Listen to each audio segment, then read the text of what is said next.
Məndən uzaqlara getdiyin gündən həsrətinlə saralmışam, solmuşam.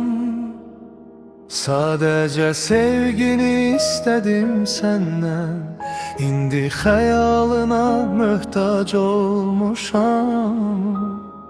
Məhəbbətin əmanətdir deyirdin, gözəl danışırdın, sözlər verirdin. Niyə gedib ayrılığı gətirdin? Səndən sonra həyatdan soyumuşam. Gözümü yumuram, yuxulardasan, amma ki gözümdən uzaqlardasan.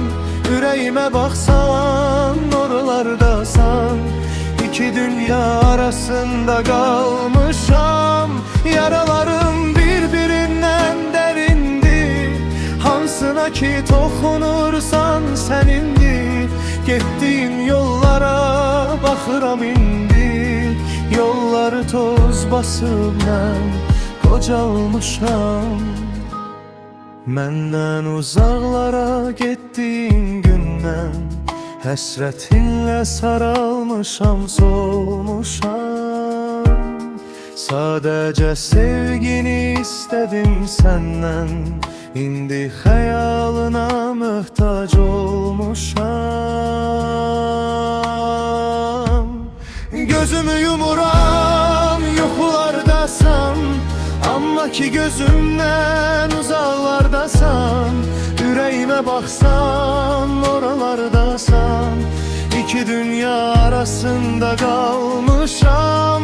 Yaralarım bir-birindən dərindi, hansına ki toxunursan sənindir. Getdiyin yollara baxıram indi, yolları toz basıb mən qocalmışam.